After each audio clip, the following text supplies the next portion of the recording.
भक्तों, गूलर के फल को साधारण फल समझने की गलती बिल्कुल मत करना, क्योंकि यह जो फल है ना, वह गरीब का भी किस्मत चमका सकती है।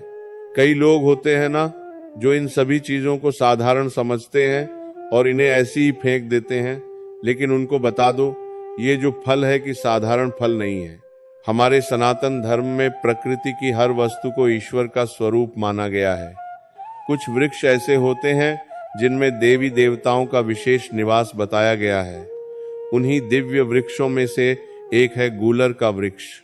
बहुत कम लोग जानते हैं कि गूलर का फल केवल एक साधारण फल नहीं, बल्कि यह धन, सुख, समृद्धि और गुप्त आध्यात्मिक शक्तियों का प्रतीक माना गया है।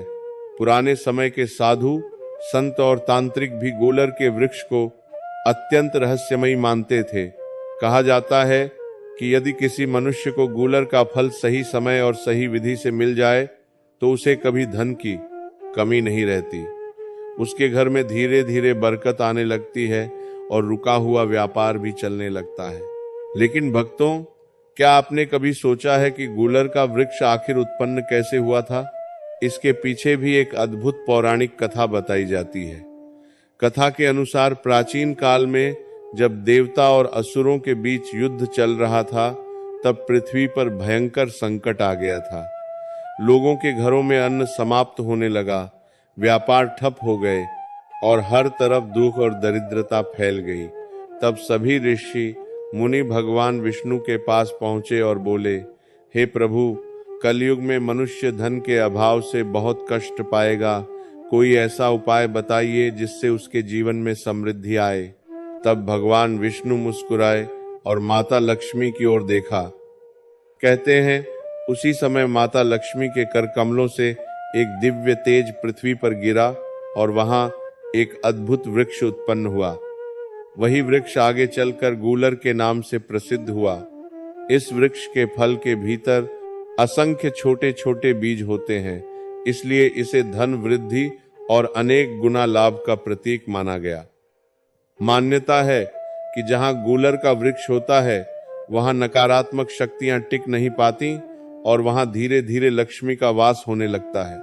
भक्तों, आपने कई बार देखा होगा कि कुछ लोगों की दुकान अचानक चलने लगती है, जबकि कुछ लोग दिन रात मेहनत करते हैं, फिर भी उनकी दुकान में ग्राहक नहीं आते। शास्त्र कहते हैं कि केवल मेहनत ही नहीं, घर और व्यापार की ऊर्जा भी बहुत मायने रखती है। यदि दुकान में नकारात्मकता बढ़ जाए, बुरी नजर लग जाए या ग्रह दोष हो जाए तो व्यापार रुकने लगता है। ऐसे में गूलर का यह छोटा सा उपाय चमत्कारिक माना गया है।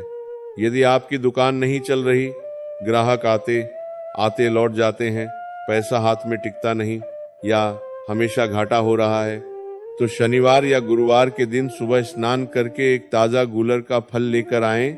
ध्यान रहे, फल टूटा हुआ या सड़ा हुआ नहीं होना चाहिए। अब उस फल को माता लक्ष्मी और भगवान विष्णु के सामने रखकर घी का दीपक जलाएं और सच्चे मन से प्रार्थना करें, हे माता लक्ष्मी, मेरे व्यापार में बरकत दीजिए, मेरे घर की दरिद्रता दूर कीजिए। इसके बाद उस गूलर के फल पर हल्दी और अक्षत चढ़ाकर उसे एक लाल कपड़े में बांध दें। अब उस लाल कपड़े में बंधे गूलर के फल को अपनी दुकान की तिजोरी, गल्ले या मुख्य द्वार के ऊपर रख दें। मान्यता है कि ऐसा करने से धीरे धीरे दुकान में ग्राहकों की संख्या बढ़ने लगती है और रुका हुआ धन वापस आने लगता है। कई लोग इस उपाय को करने के बाद बताते हैं कि उनकी बंद पड़ी दुकान में भी अचानक रौनक आने लगी। भक्तों, गूलर का वृक्ष केवल धन ही नहीं बल्कि पितरों और देवताओं से भी जुड़ा हुआ माना गया है। गरुड़ पुराण में बताया गया है कि कुछ वृक्षों में देव शक्तियों का सूक्ष्म निवास होता है। गूलर उन्हीं वृक्षों में से एक माना गया है, इसलिए इस वृक्ष को कभी काटना नहीं चाहिए और न ही इसका अपमान करना चाहिए। जो मनुष्य गूलर के वृक्ष के नीचे बैठकर भगवान विष्णु का नाम जपता है, उसके मन की अशांति धीरे धीरे समाप्त होने लगती है। एक और गुप्त बात शास्त्रों में कही गई है, यदि किसी व्यक्ति को रास्ते में बिना खोजे गूलर का पका हुआ फल मिल जाए तो उसे शुभ संकेत माना जाता है। कहते हैं कि यह माता लक्ष्मी की कृपा का संकेत होता है। ऐसे फल को पैर से नहीं छूना चाहिए, उसे आदरपूर्वक उठाकर घर लाना चाहिए और पूजा स्थान में कुछ समय के लिए रखना चाहिए। मान्यता है कि इससे घर की आर्थिक स्थिति मजबूत होने लगती है। भक्तों, लेकिन याद रखिए, केवल उपाय करने से सब कुछ नहीं होता। मनुष्य को अपने कर्म भी अच्छे रखने चाहिए। जो व्यक्ति दूसरों का हक मारता है, गलत तरीके से पैसा कमाता है या गरीबों का अपमान करता है, उसके जीवन में लक्ष्मी कभी स्थायी रूप से नहीं टिकती। इसीलिए सच्चाई, मेहनत और भगवान पर विश्वास, यही सबसे बड़ा उपाय है। यदि आपके घर या दुकान में लगातार परेशानी चल रही है, तो हर गुरुवार भगवान विष्णु के सामने बैठकर नमो भगवते वासुदेवाय मंत्र का 108 बार जाप करें।